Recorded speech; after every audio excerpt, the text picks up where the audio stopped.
नमस्कार. मालिकेच्या पुढील काही भागांमध्ये आपल्याला खूपच जबरदस्त असा ट्विस्ट पाहायला मिळणार आहे. जानकी ही नानांना भेटायला आलेली आहे आणि नानांना भेटायला आलेल्या जानकीसमोर नानांनी आशीर्वाद बंगल्याच्या मागे एक गुप्त विहीर आहे. म्हणजे नाना जे वारंवार म्हणत होते मला काहीतरी सांगायचं आहे, ते गोल आहे, ते काय आहे हे आता आपल्या सर्वांच्या समोर येणार आहे. तर त्यासाठी हा व्हिडिओ शेवटपर्यंत पहा. त्या गुप्त विहिरीचं रहस्य नाना कशा पद्धतीने उलगडणार आहेत ते आपल्याला पाहायला मिळेल. तर इकडे जानकी आता येणार आहे ही गोष्ट सुमित्राला कळलेली असते आणि सुमित्राला मात्र खूप राग आलेला असतो. सुमित्रा म्हणत असते की नाही, काहीतरी कुठंतरी पाणी मुरत आहे. मी काहीही झालं तरी त्यांना त्यांच्याजवळ जानकीला येऊ देणार नाही. मग इकडे सौमित्र आणि अवंतिका समजवू लागतात की असं नको करूस आणि काही चुकलेलं नाही आहे त्यांचं. तू असं का करते? जानकी वहिनीने नाहीच ढकललेलं. तुझ्या मनात अशा का गोष्टी येत आहेत? हे सगळं ते आईला विचारत असतात. पण सुमित्रा म्हणत असते नाही, तिने जर येऊन पुन्हा त्यांना काही केलं तर मी काय करणार आहे? त्यामुळं काहीही झालं तरी तिला इथे या घरात येऊ देणार नाही आणि नानांना मी भेटू देणार नाही. इकडे सुमित्राला अवंतिका आणि सौमित्र म्हणत असतात म्हणजे हे सगळं तुझ्या मनात कोणी भरवलेलं आहे? हे सगळं कशामुळे झालेलं आहे ते कळू दे ना आम्हाला आधी. तुला कोणी सांगितलं ह्या गोष्टी अशा पद्धतीनं? तेव्हा सुमित्रा म्हणत असते की मला कोणी काहीही सांगितलेलं नाही. जे काय सांगत आहे ते मी माझ्या मनाने सांगत आहे. मला ती या घरात यायला नको आहे, कारण नानांच्या बाबतीत ऑलरेडी तिने खूप मोठा गोंधळ घालून ठेवलेला आहे. असा आता कोणता पुन्हा गोंधळ घालावा असं मला तरी वाटत नाही, असं सुमित्रा बोलत असते. परंतु सुमित्रा म्हणत असते की काहीही झालं तरीही मी आता नानांना तिला भेटू देणार नाही, हे सुमित्राचं म्हणणं असतं. आणि सुमित्राला असं वाटत असतं की नानांना जर तिने भेटली तर नानांच्या तब्येतीमध्ये काहीतरी होऊ शकतं, नानांना कोणत्या तरी गोष्टीचा त्रास होऊ शकतो. अशा बऱ्याच गोष्टी आता सुमित्राच्या समोर येत असतात आणि सुमित्रा सांगत असते. तेव्हा सौमित्र म्हणत असतो हे बघ आई, तुझं पूर्णपणे चुकत आहे. तू जो विचार करत आहे ना तो पूर्णपणे चुकीचा आहे. काहीही झालं तरी जानकी वहिनी असं काहीही करणार नाही. तुला जे काही वाटत आहे ना ते पूर्णपणे चुकीचं आहे, कारण शक्यच नाही जानकी वहिनींनी नानांना ढकलून देणं. पण इकडे सुमित्रा मात्र ऐकायला तयार नसते. सुमित्राचं म्हणणं असतं की तुला जसं वाटत असेल पण मला तसं वाटत नाही, कारण काहीही झालं तरीही माझी इच्छा नाही.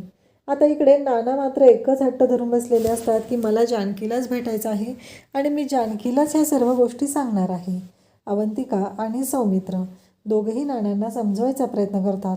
सौमित्र तर वही आणि पेन घेऊन बसतो आणि नानांना सांगू लागतो, तुम्हाला जे काय वाटत आहे ना त्या सर्व गोष्टी याच्यामध्ये लिहून ठेवा, असं सौमित्र सांगत असतो. पण नाना जे काही सांगत असतात ते त्यांना कळतच नसतं. शेवटी नाना म्हणतात की मला फक्त जानकीला सांगायचं आहे, कारण जानकीलाच ह्या सर्व गोष्टी कळू शकतात. जानकीला या सगळ्यातलं सगळं माहिती आहे, असं नानांचं म्हणणं असतं. परंतु नानांनी जो हट्ट केलेला असतो तो हट्ट पुरवायचा तरी कसा? आणि इकडे अवंतिका म्हणू लागते की नाना तुम्ही आम्हाला दोघांना सांगा ना, आम्ही मग जानकी वहिनीला हे सगळं सांगतो. पण नाना मात्र ऐकायला तयार नसतात. नाना म्हणत असतात की नाही, ते शक्य नाही आहे. तुम्हाला दोघांना ते कळणारही नाही. ते फक्त आणि फक्त जानकीलाच कळू शकतं, असं नाना बोललेले असतात.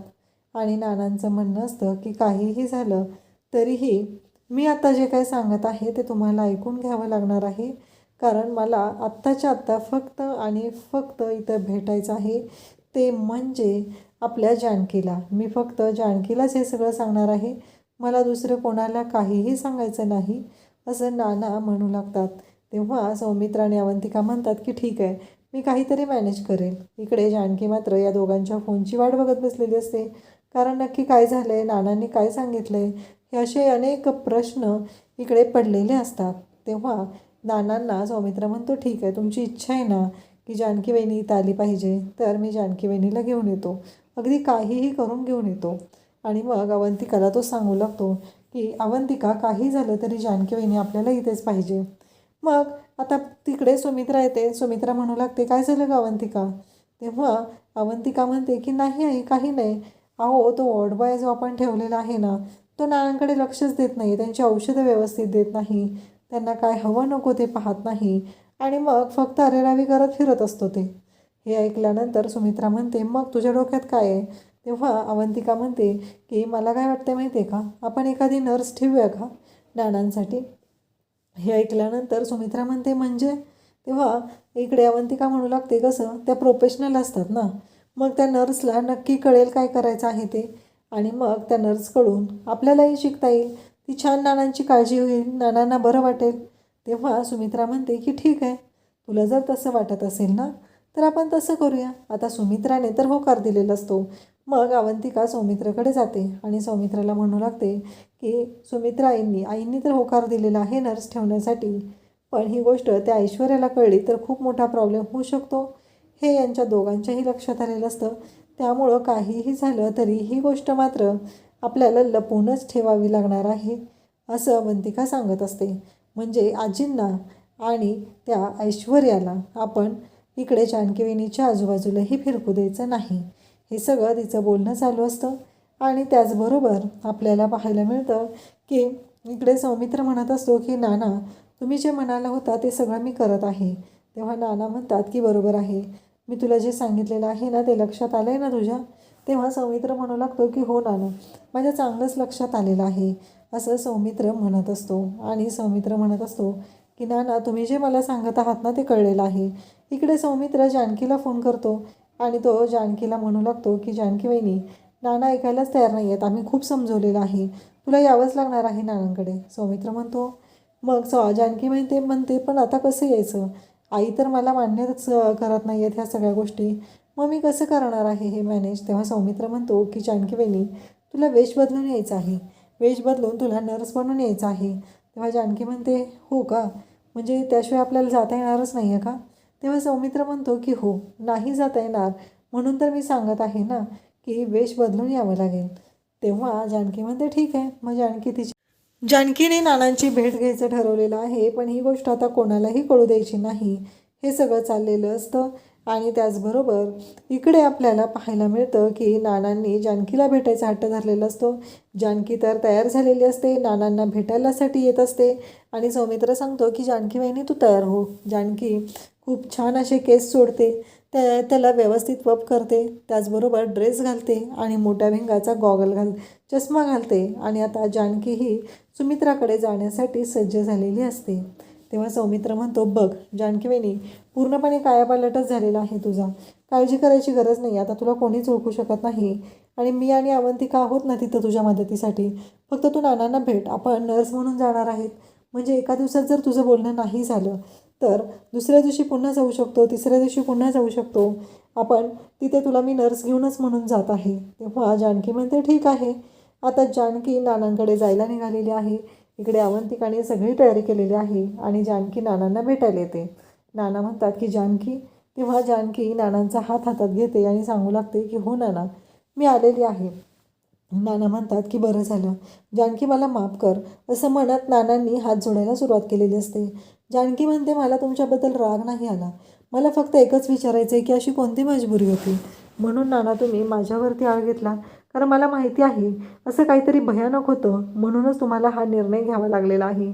पण नक्की कोणती गोष्ट होती हे जानकी विचारू लागते. तेव्हा नाना म्हणतात की ओवी. ओवी.